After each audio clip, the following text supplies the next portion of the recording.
Hello and most welcome to 1366 of the Heidegger series. We will today start a paper by Stephen M. Rosen, The Strange Nature of Quantum Perception. To see a photon, one must be a photon. And the author is Stephen M. Rosen. I was recently in contact with him and I promised to get back in January, so I think it could be time to do that tonight. Let's see here.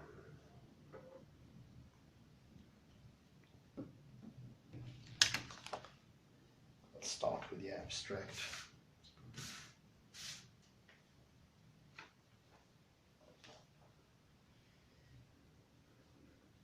This paper takes as its point of departure recent research into the possibility that human beings can perceive single photons. In order to appreciate what quantum perception may entail, I first explore several of the leading interpretations of quantum mechanics.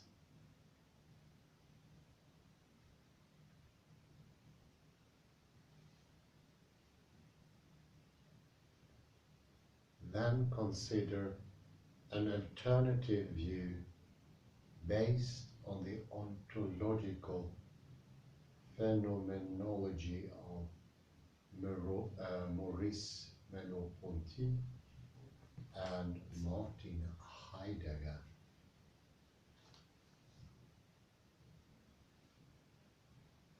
Next,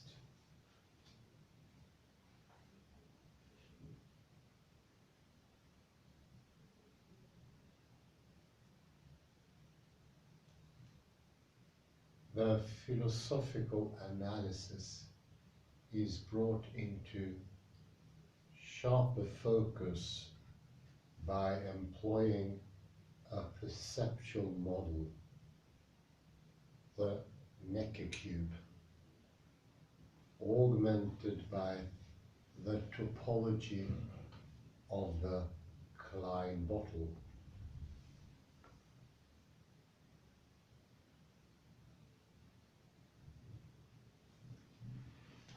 This paves the way for addressing in greater depth the paper's central question: just what would it take to observe the quantum reality of the photon?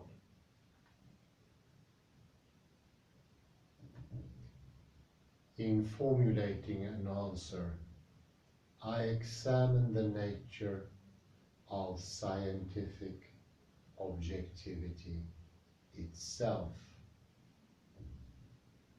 along with the paradoxical properties of light.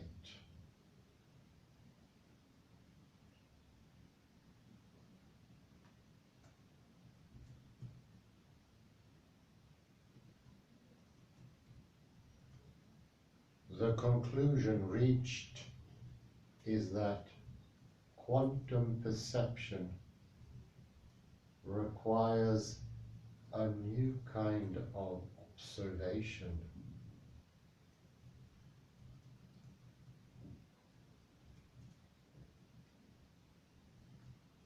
One in which the observer of the photon adopts a concretely self-reflexive observational posture that brings her into close ontological relationship with the observed.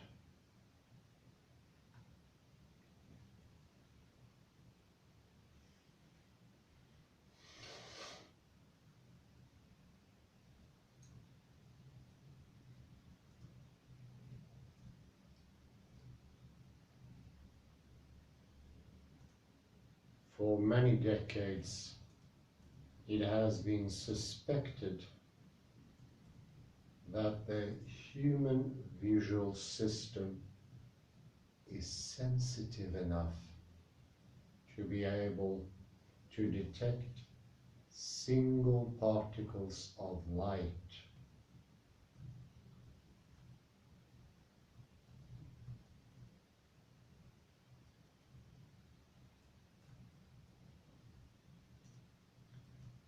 Only recently has this hypothesis been confirmed.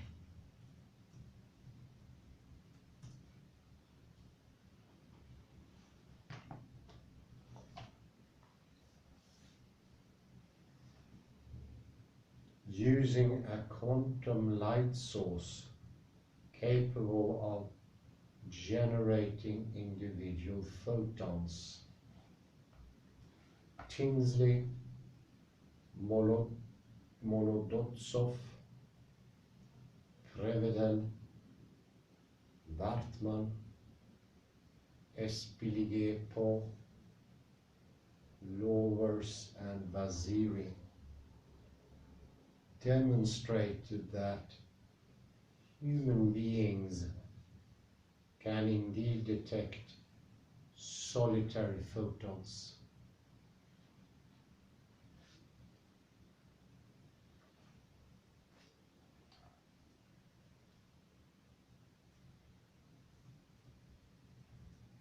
The finding has gained additional support in the laboratory of Paul Quiet and Rebecca Holmes.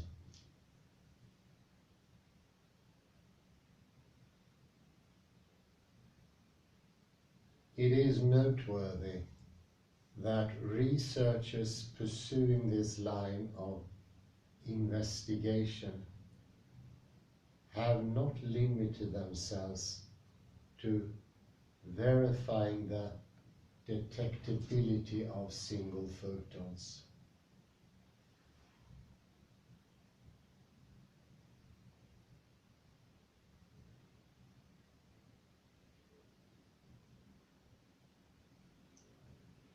But have set their sights on determining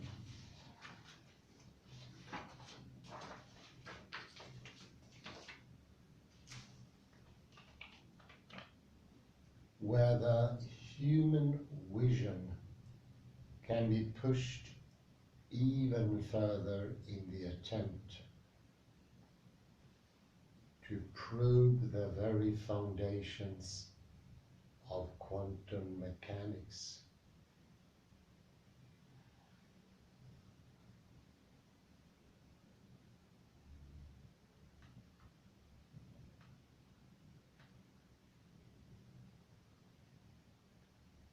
The standard approach to quantum mechanics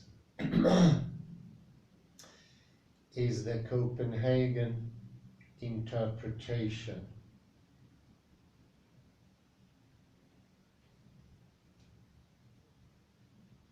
This outlook lends itself to the view that there is in fact no way of knowing the underlying reality giving rise to observed photons.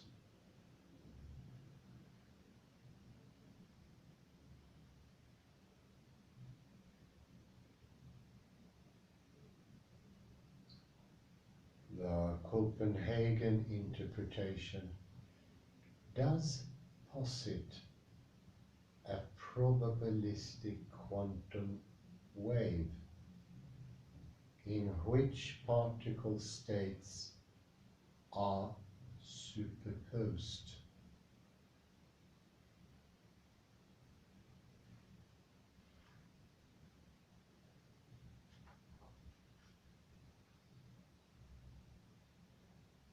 Rather than the particle being definitely given in one state as opposed to another.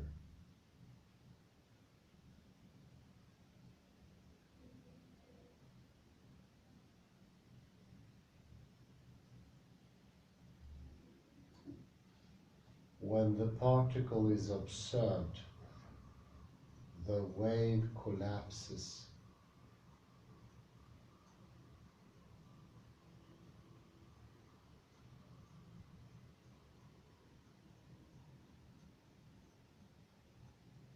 It is reduced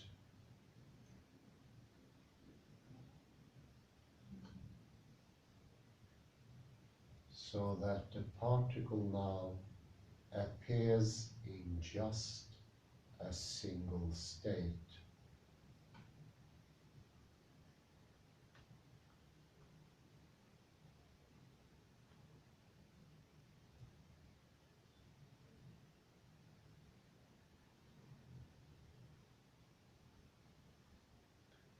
Yet, according to the Copenhagen approach,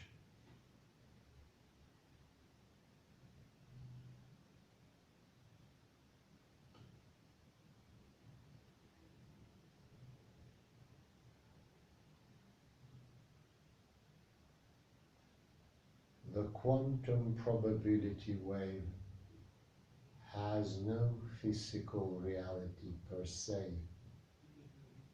but is only a mathematical function.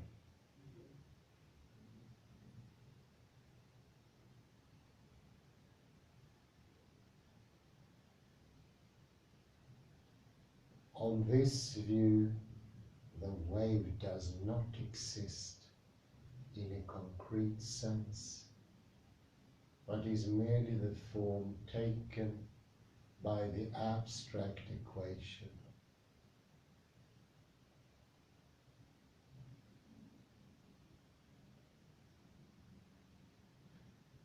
Used to generate practical predictions about the behavior of particles.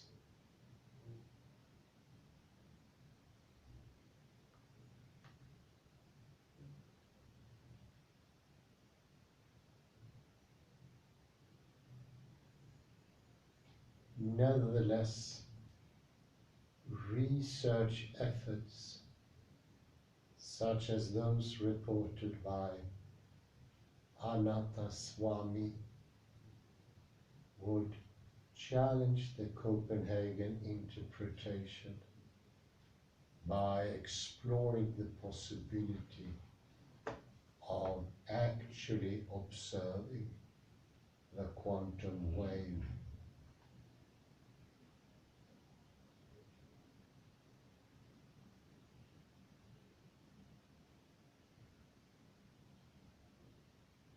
Thus, in speaking of the prospect of going beyond the detection of single photons to test the perception of superposition states,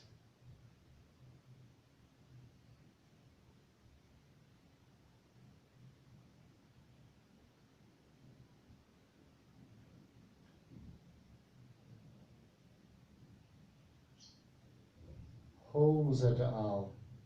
Are indicating that we may be able to detect the photon wave while its quantum states are still superposed.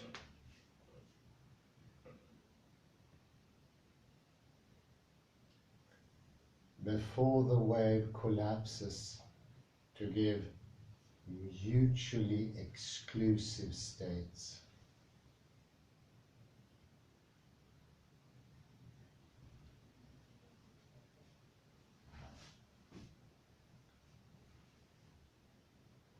But there is a significant obstacle to this research.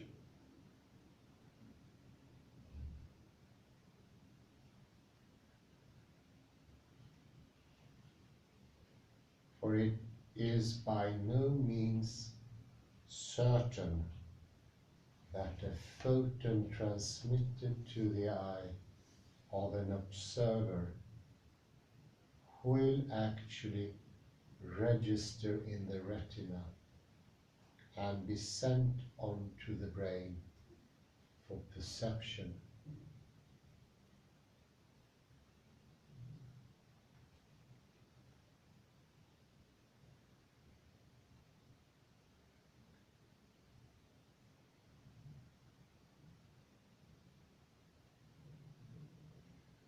Describing the work of physicist Ali Pasha Baziri, Castelvecchi notes that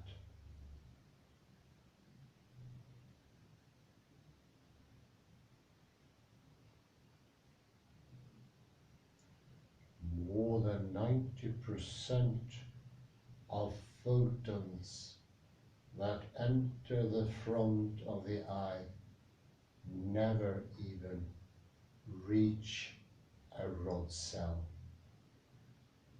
because they are absorbed or reflected by other parts of the eye.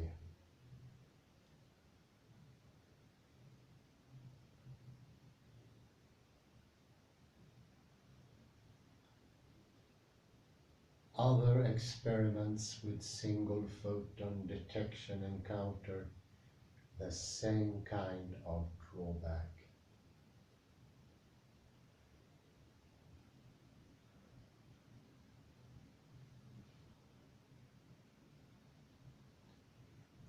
Holmes et al.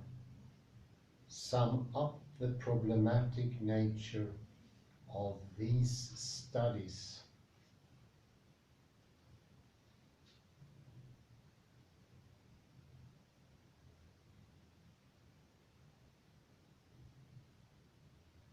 The primary challenge for a single photon vision experiments will be the low probability that a photon is transmitted to the photoreceptors and detected in any given experimental trial.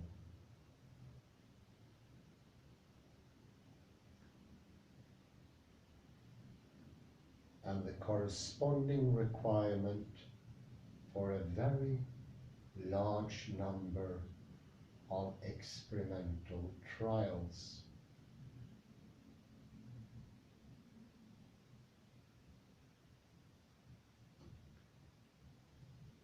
To determine whether the statistics bear out that single photons are actually being detected, however small the effect.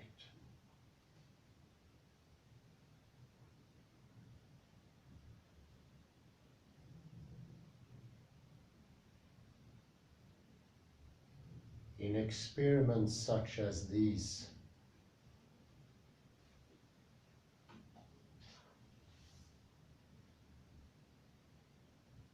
certain tacit assumptions are made in accordance with long-held habits of observation.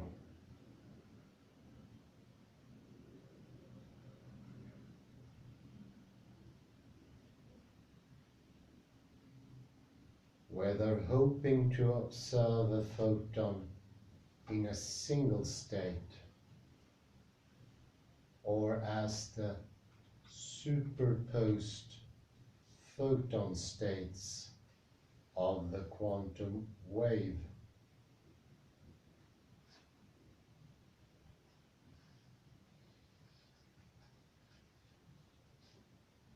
The observer viewing the particle display is poised to encounter an object appearing in the space stretched out before him.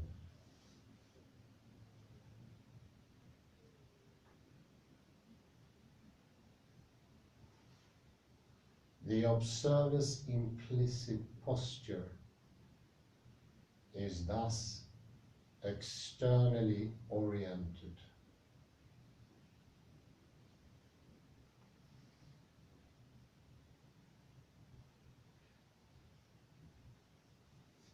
set to take in what lies out there, with the observer himself set apart from what is observed.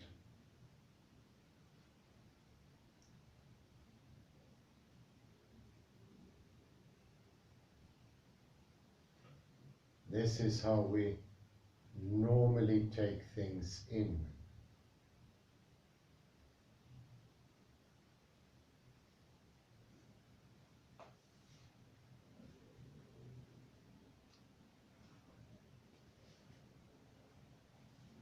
We have been doing this for hundreds of years,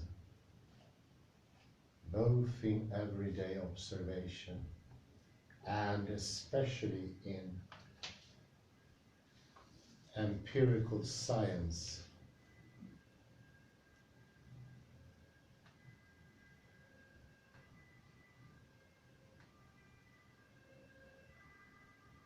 What I venture to suggest in this article is that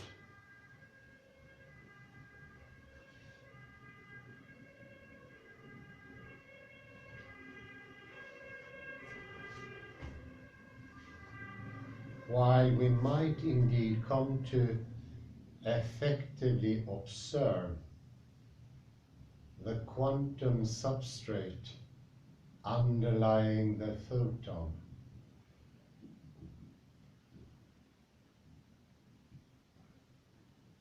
we will only be able to do so by changing the default setting long relied upon for our manner of observation.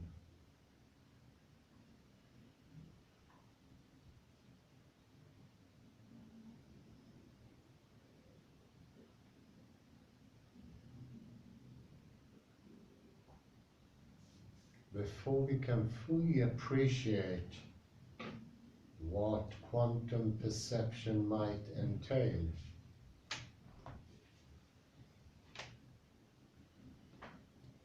it will be necessary to examine the quantum world in greater depth.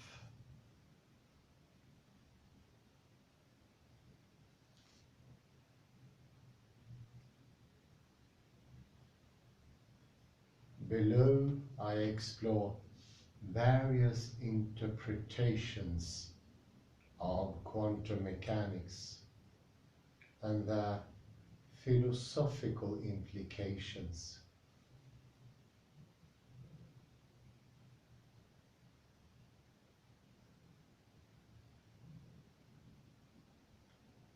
Then, with this conceptual spadework behind us,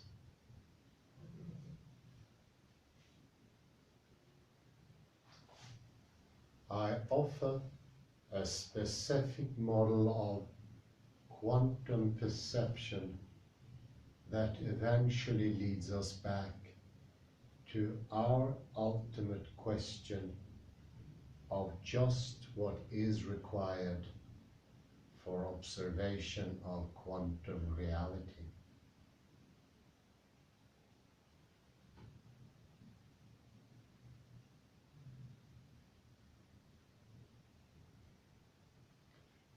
Exploring the quantum dimension.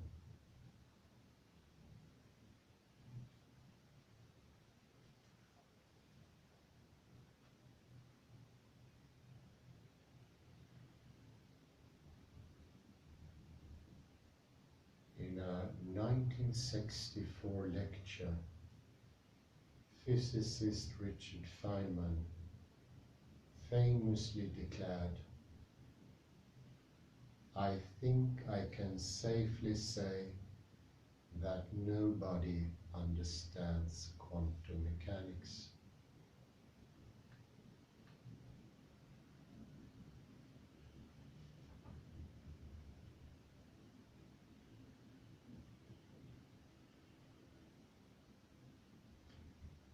This appraisal seems to have held up fairly well.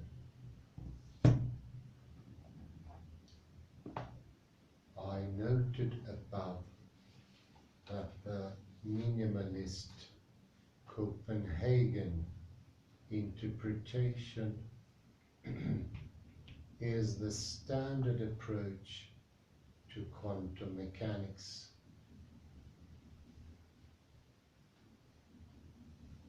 From its inception, almost a century ago, the Copenhagen school apparently has been content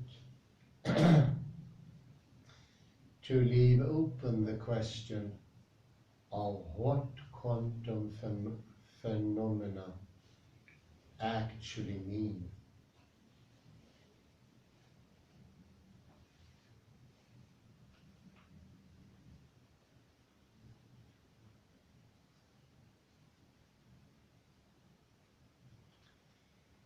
The equations are not expected to provide insight into the physical structure of quantum reality.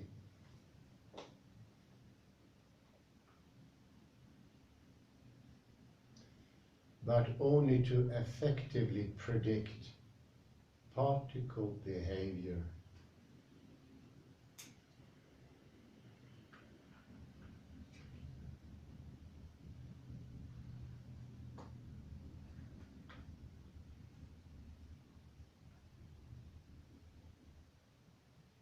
As physicist David Merleau-Ponty put it,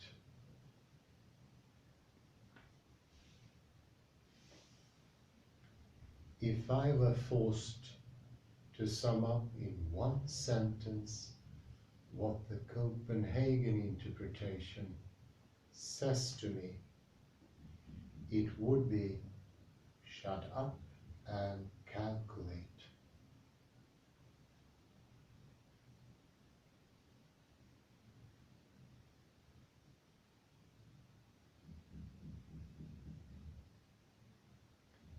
It is not that alternatives to Copenhagen have not been offered.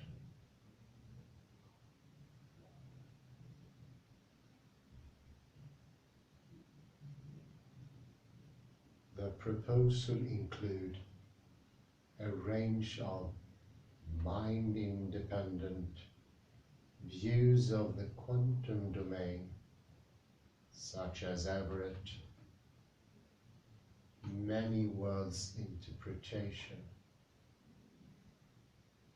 Bohm's pilot wave theory,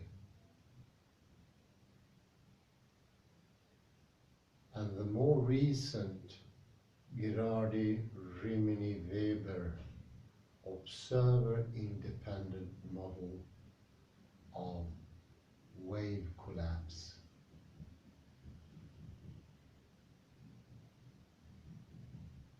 There are also mind-dependent approaches, such as those of von Neumann-Wigner.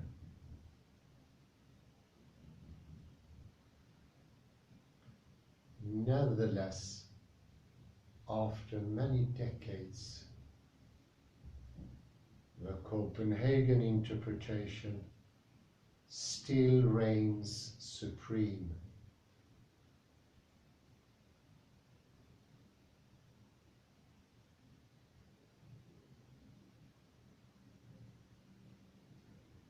What this is telling us, in effect, is that the quantum domain remains a black box to most theoretical physicists.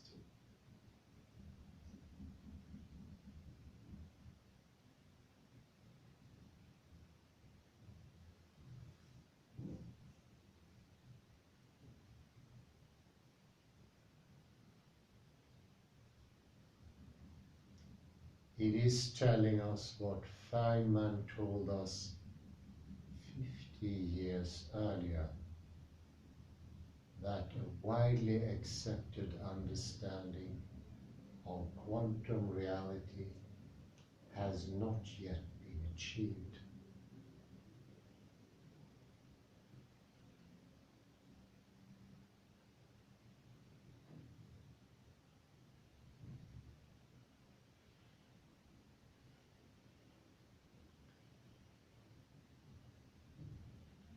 mind-independent and mind-dependent interpretations of quantum mechanics.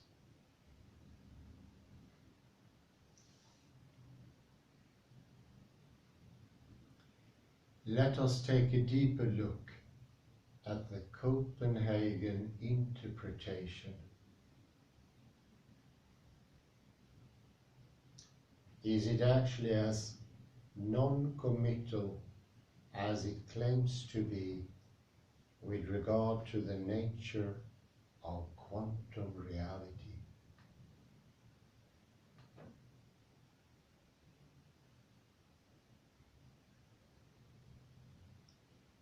At the level of its explicit content, the answer is yes.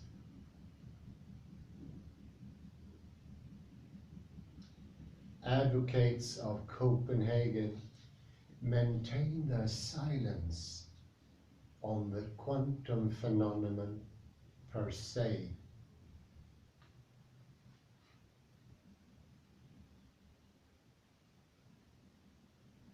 Treating it as a black box.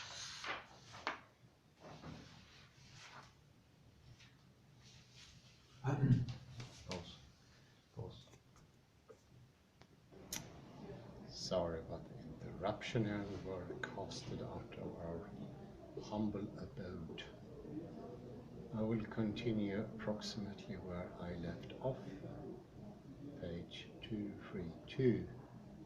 There would be a link for a download of Rosen's paper.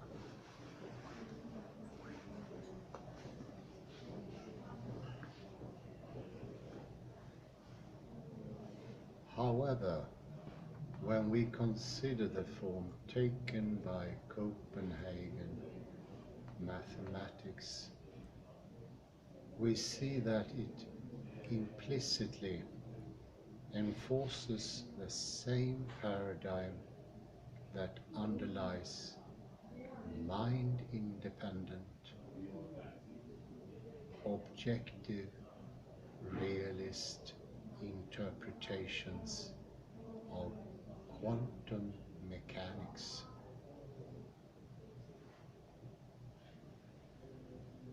The realist paradigm is intuitively compelling in that it accords with our everyday experience of the world. What is real is seen to lie objectively out there.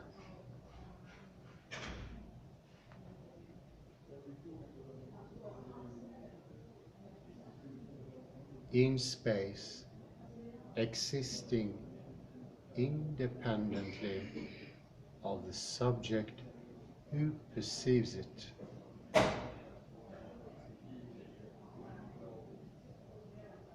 For the scientist employing this paradigm of object in space before subject, space must be continuous, for it is only a continuum that precise observation and measurements can be made of the objects and events appearing before the observing subject.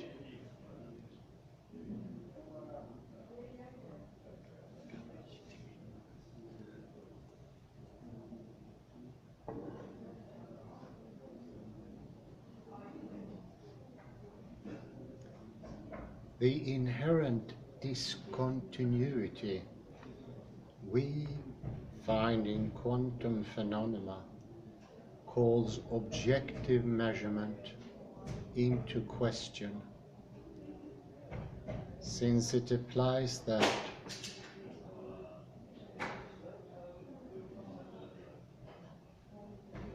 in microspace, in fact, we cannot determine uniquely the position of a system.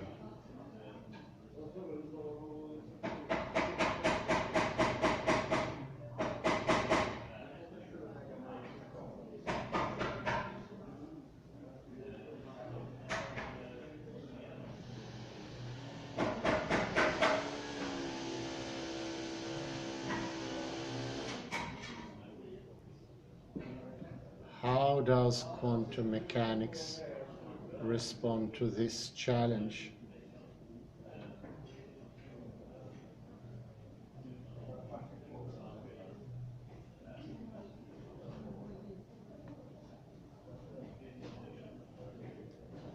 A central feature of the quantum theoretic formalism employed by the Copenhagen school is analysis by probability.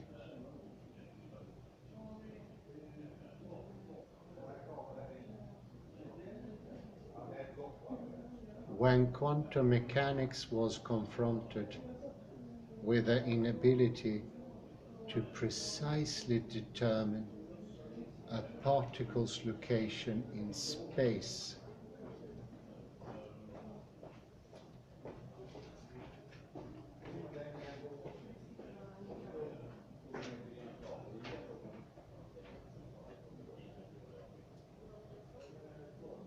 it did not merely resign itself to the lack of continuity that creates this fundamental uncertainty.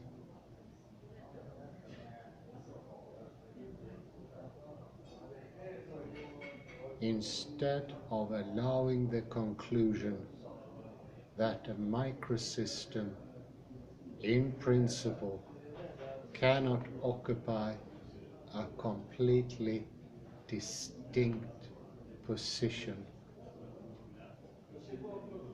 which would be tantamount to admitting that microspace is not completely continuous.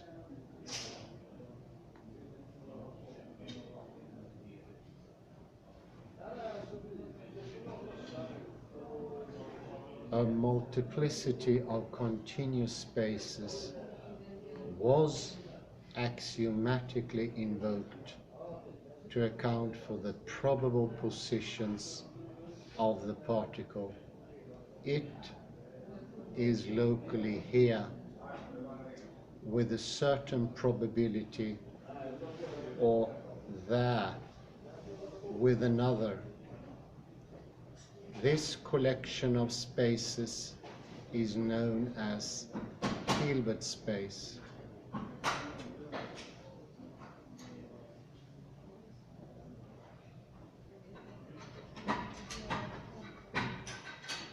Just how effectively does Hilbert space preserve continuity and the underlying objectivism with which it is coupled?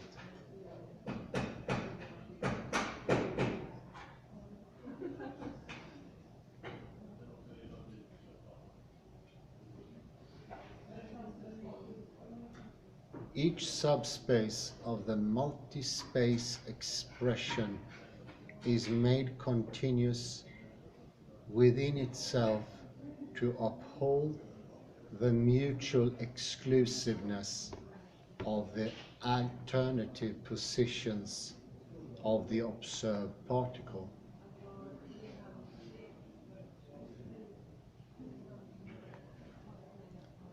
Such subspaces must be disjoint with respect to each other.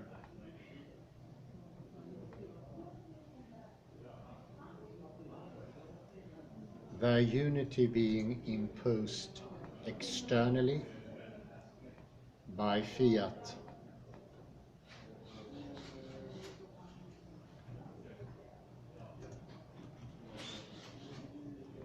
Rather than being of an internal, intuitively compelling order.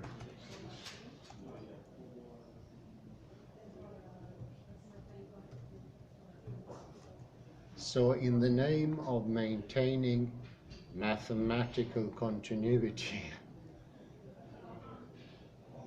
a rather extravagantly discontinuous state of affairs is actually permitted in the standard formalism for quantum mechanics.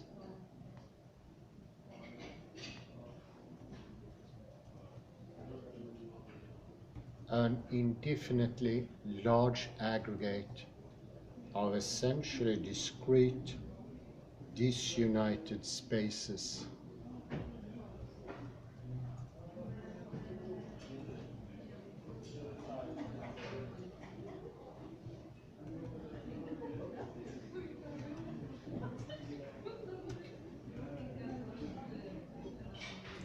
It is evident then that continuity actually is not successfully maintained in quantum mechanics.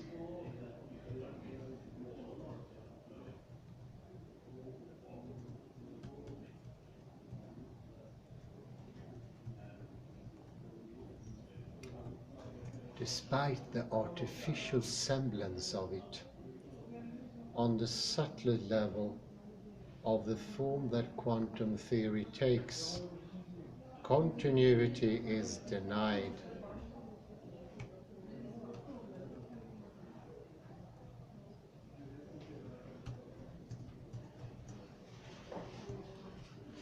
As a matter of fact, if we were to follow the full development of quantum mechanics, we would see that, in the end, even the semblance of continuity is lost in the failed attempt to arrive at an effective account of quantum gravity.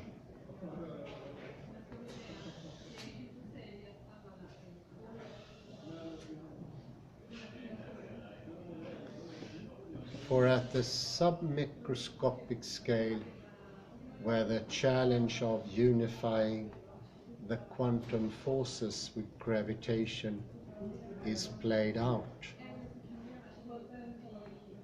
infinite probability values turn up that render the equation useless. I've gone into this in detail elsewhere and will not expound further on it here. And this is important to understand, that there is an invention of space. Hilbert space was invented to cover for the continuous uncontained around the object of an atom. It is quite literally an invented space.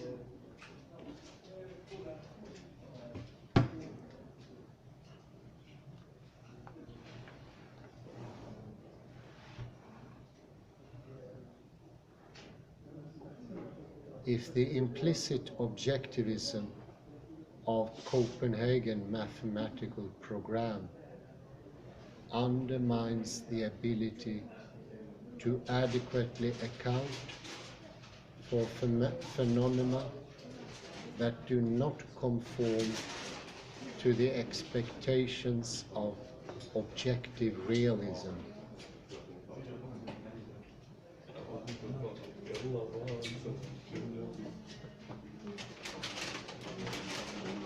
Openly realist approaches to quantum mechanics certainly fare no better. Explicit forms of realism, Everett's many worlds interpretation, Bohm's pilot wave theory, etc.,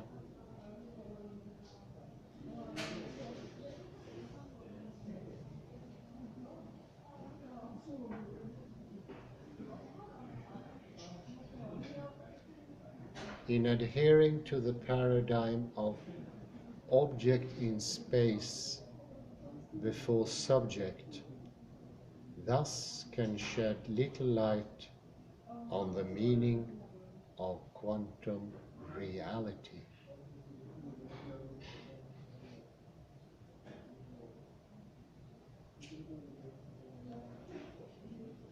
Before proceeding to consider the mind-dependent approach to quantum mechanics,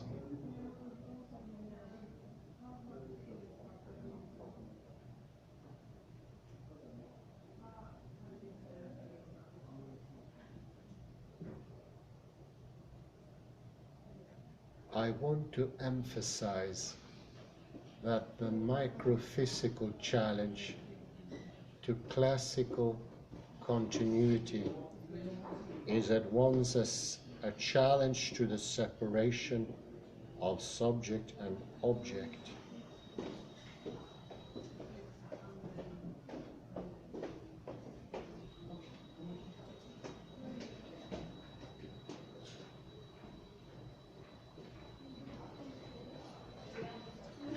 Said separation was a defining feature of the 14th century European Renaissance.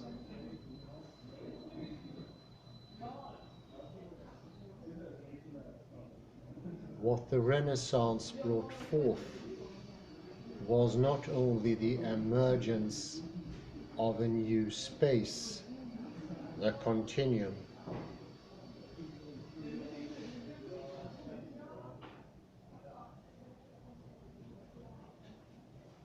but also a newly autonomous subject who stood apart from that space and the objects therein.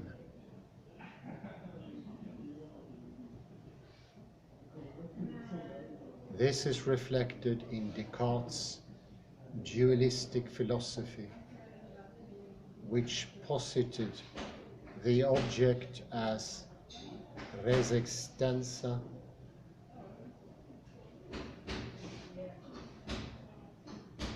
a thing extended in space, and the subject as res cogitans, a thinking thing entirely without spatial extension, thus transcendent of space.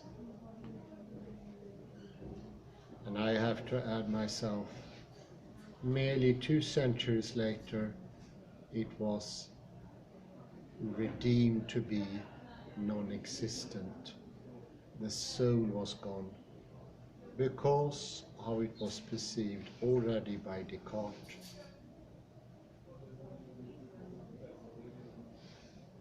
By the end of the 17th century, the classical formulation was firmly entrenched in human affairs and had assumed the status of a self-evident intuition.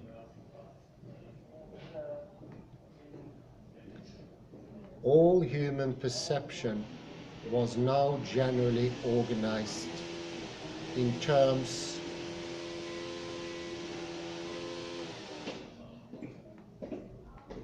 of objects appearing in space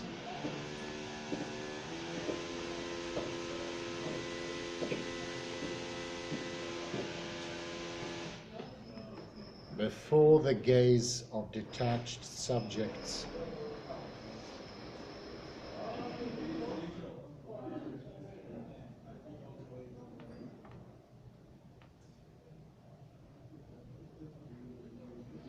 This new reality was epitomized in the subsequent rise of empirical science.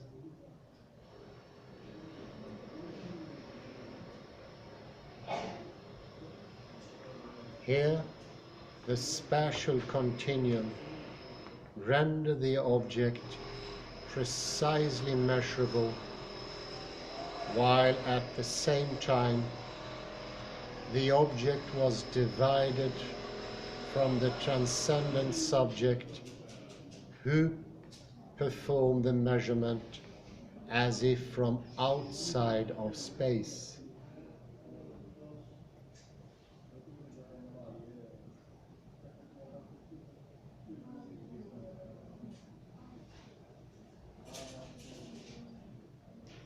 Because this pure act of measurement was assumed to leave the measured object completely unchanged. The observed properties of the object were regarded as reflecting what the object really was.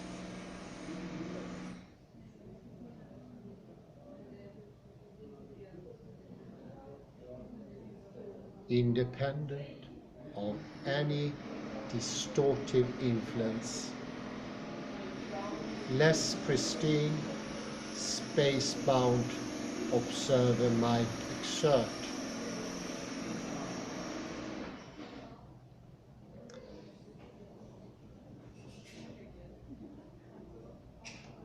Thus, the operations of empirical science were grounded in the mind-independent realism. And it's important here to note, nobody can escape this perception. This is what reality then became. This is our experience. Very important. Not to see it as a belief or an ideology that can be questioned. This is the real. When we say real, we mean this.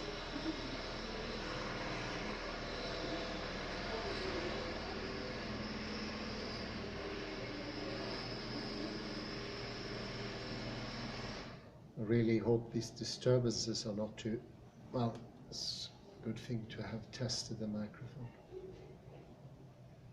The phenomena of quantum physics that began to be investigated at the opening of the 20th century fly in the face of realist assumptions about the world.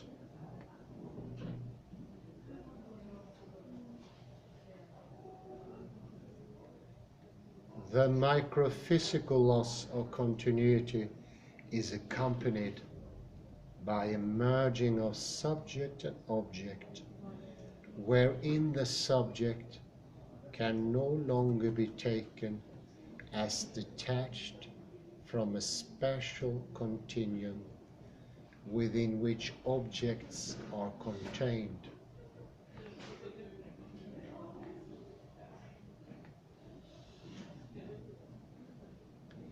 In quantum mechanics, the return to Earth of the observing subject registers in the fact that the energy that must be transferred to a system in order to observe it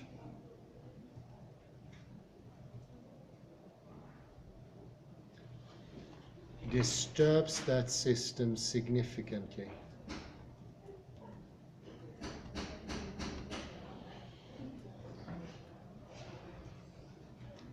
It was always tacitly granted that observing a system affects it.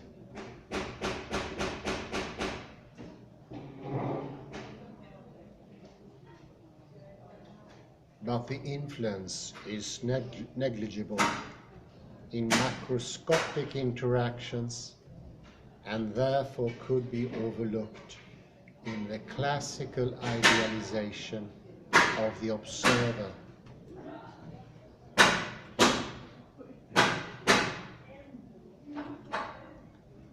Microworld observation is different.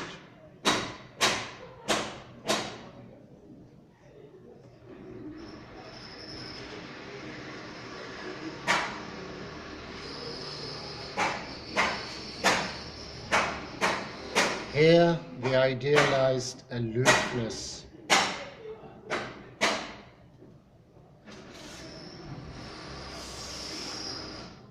of the observer must give way to the recognition of its intimate interaction with the observed.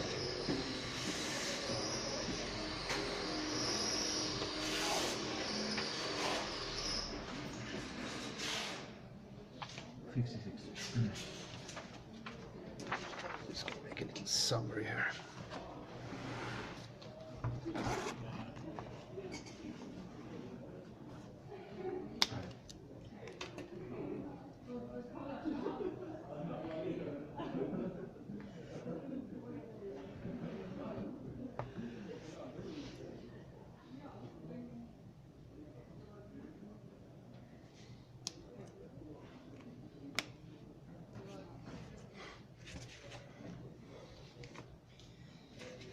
Well, he starts off strongly, I would say, Rosen, and already he depicts what is real.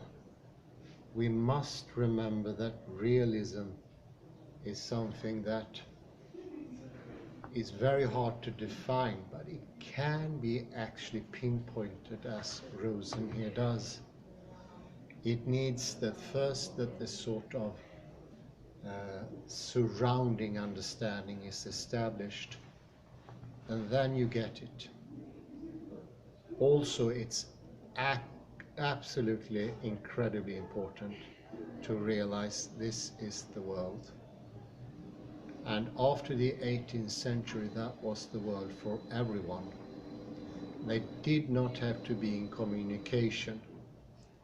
It is not an ideology, it is how the world is, from different standpoints, unconnected, unrelated to the observances. And this is, of course, one of the advantages with realism. It's not there for no good reason. It has incredible advantages. But I would say it has an orphan that it doesn't want to recognize, and that is the invented space, a space that is needed for the whole system to be running cog by cog smoothly like a machinery. That cast out orphan child is space. It had to be made continuous, just as the Newtonian space was assumed to be continuous. You who remember those lectures, many, many lectures ago, I think you could recall the trope that Newton used with small pieces of rice put on an equidistant matrix to make up space. The only thing we had to do was afterwards imagine the rice to be gone, the little corns not to be there. The only thing remaining would be the distance between them. And therefore you could have space, empty, homogeneous, equidistant, and still have the luxury of having distance within this space. This is of course what Smolin and Roberto Ungar call the landscape. Previously we have called it the form. In linguistics it was always the form, and the content was what was important. We are just in the very introduction of the article. Maybe you could at least have a comment, Kalle, or it's not very hard to make a question so early on. No, I can only paraphrase Hilbert. the Hilbert space. So Hilbert space is like, what we can say is that with certain probability we have some particles here, and with another probability we can say that the particle will be there. Okay, and they are, as you said, they're still the dots. And with quantum entanglement you can join the dots, so to say. We could say that. So there is some unity, but at the same time there's a disunity in space. It's not healthy way for us humans to have to be in that kind of space, that you have something here and then you have something here, and so the observer is taken away, more or less. So yes, we need more than Hilbert space. Did I understand Hilbert space correctly? Yes. The purpose of Hilbert space and continuum is not to take away the observer, but the observer disappears. That's an effect of the spaces. Spaces are needed, but they also needed to be hidden away into the cellar, down below, and not shown to the public. And I think what happens with them, they pretty soon get used to it, and they start ignoring those spaces. In this way, maybe Rosen, so far in the article, it's very hard to comment so early on, is a bit like Sherlock Holmes, who discover, they invented space. Is that really lawful? And are they themselves aware of it? And I think not. And I think I wasn't either until Rosen pointed it out 2 years to me. It didn't really struck me before. Okay, I say thank you very much. I hope it hasn't been too noisy. I will try to check out the sound. We were like the orphan child of space, thrown out our humble abode where we made our recordings. Salmes I hope that won't happen again. Thank you. Thank you.